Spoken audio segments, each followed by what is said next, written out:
What's going on, YouTube? Trucking Life here again. As usual, coming to you from the truck with another video.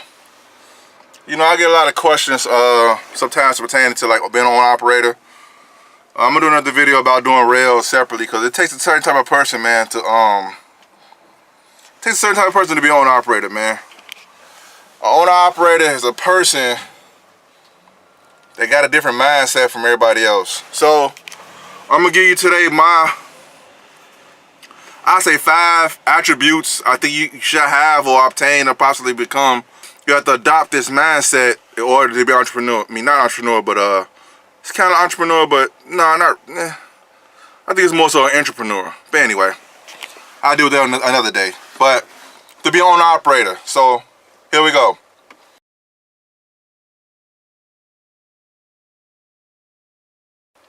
Number 1, if you got the ability to problem solve. Like, what do I mean by problem solve? Do you crack under pressure, or do you try to seek a solution? Or let's just say a problem come up, you try to run your numbers to run certain runs, and it becomes a problem.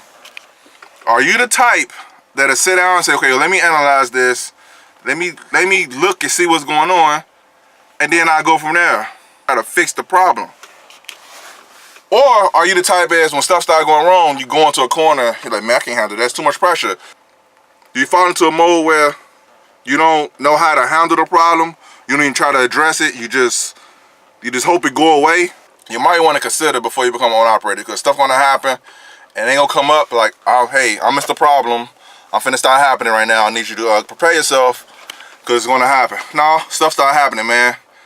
You come into your truck, you got a flat, you weren't expecting that, you know, or the lanes you running, you realize you're taking a loss on the lanes you're running, so you want to switch up. You got to be able to think about this stuff, take it in, absorb it, and consider, okay, no, this ain't working, man. I gotta reevaluate this and do something else. If you can't problem solve, you might want to get that under control, or understand that that's a part of being an owner operator.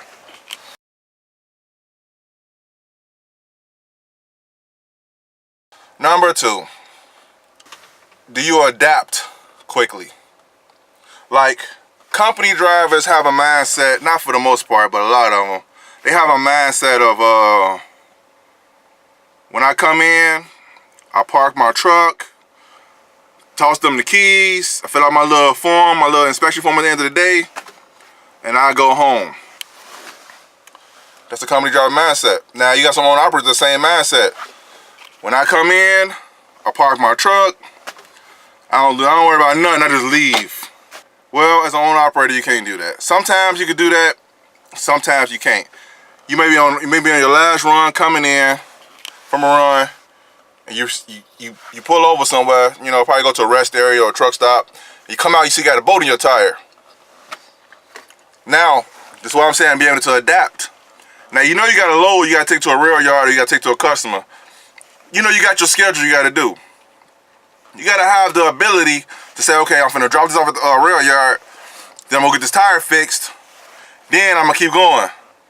Or what I'm gonna do is I'm gonna get the tire fixed first, then I'm gonna drop it to the rail yard or go to the customer if I have time. You're a quick adapter, because you got some people that can't adapt. Once something go wrong, this goes back to kind of problem solving area. If they can't adapt, you can't adapt to situations when they change. You might want to consider before you become an owner operator, man, because stuff, you got to be adaptive. You got to adapt all the time. When stuff is just not going the way you think it should go, or the way you want it to go, and sometimes it happens when it's not convenient. I say all the time it happens when it's not convenient. You know, you got your day planned out. You know, you get home to the family.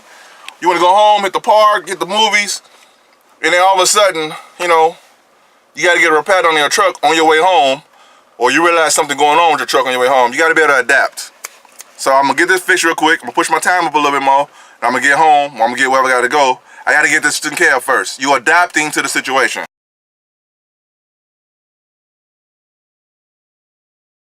Number 3, time management, man. You got to be able to have it. This ain't necessarily an owner operator, but it helps out more as an owner operator because it costs you more as an owner operator than it could a company driver. But this works out for both.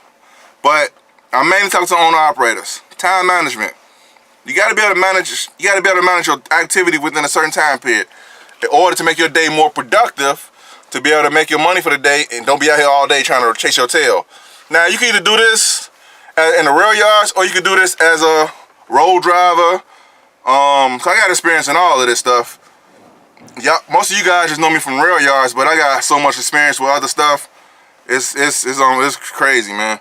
As an owner-operator, it's very important you understand the time, especially when you dealing with rail yards specifically. I could go other ways too with this, but I'm gonna talk about rail yards. If you losing so much time somewhere, you ain't not able to make the run, you're not making no money for that day. So it's very important that you have a plan, you execute on your plan, and you try to be able to adapt and problem solve. All that goes right up under the number 3, which is managing your activity within a time period. They call it time management. I just say that to kind of like sum it up, but I don't think you can manage time. You can manage activity within a certain time period. So like if you know you got to be at a customer in a certain time, and you owner operator, I'm not talking about company drivers because that's a different mentality. Owner operator. So if you got so much to do within a certain time period, you want to make sure you execute as best as possible within that time period, so you make sure you make your money for the day, because you got overhead that a company driver don't. Breakdown on trucks, bills at the crib, because a company driver, more likely, if you get paid by the hour, it don't matter to him. As an operator, it's all on you. You probably get paid by the move. If you get paid by the hour, you still got to do so many numbers per hour to be able to make your number. Either way it goes, you got to hustle and bustle to kind of get your weight up as an owner operator. Be the most productive within your time period as best as possible. Whether that's taking the L for the day, because you're on the operator and it's all on you, or try to make the run, or try to do everything possible to get your donut for that day. You know what I'm saying? So that one day is down, you got another day you can deal with at a later date, but it don't matter. This day right here, I'm gonna make it the most as productive as possible. Can't be lazy either.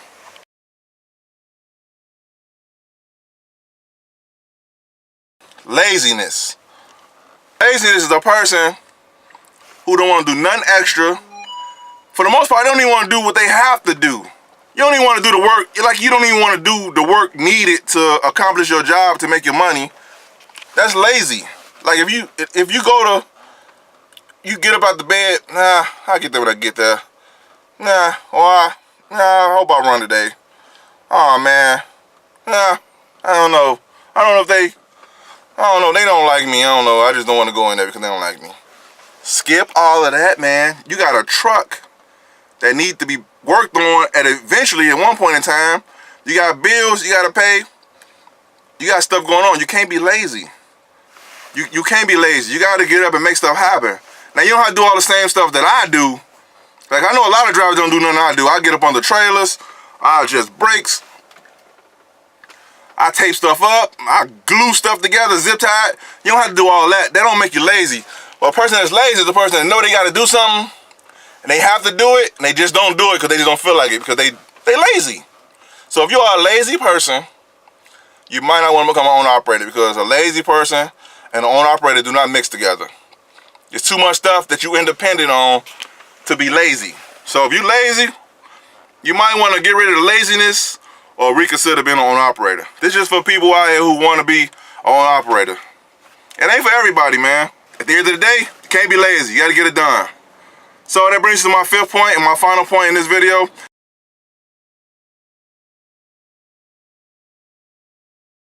Responsible, man. As an owner operator, you gotta be real responsible, man. What do I mean? You can't be out here driving reckless if you're an owner operator, because it's on you. I don't care if you're LLC, S Corp, C Corp. You gotta be a responsible driver, because everything is on you. Not only that, if you're out here reckless, driving crazy, or just reckless with your equipment or reckless with your life, it's gonna trickle over to your trucking game, and then eventually, all that, if you tear up something in your truck, right? It's on you to fix. Ain't no company gonna say, "Hey, man, I'm finna fix your truck for you." We know you out here trying to make it happen. You're an operator. No, you gotta be responsible, man. A responsible person know what he or she have to do, and they do it, and they own up to it when it happens. If a mistake happens, it's cool. They own it. Responsible, responsible, responsible. You have to take care of your business and understand the responsibility you have as an owner-operator. You don't have a company shielding you no more. The insurance, all that's on you. How you maintain your equipment is all on you.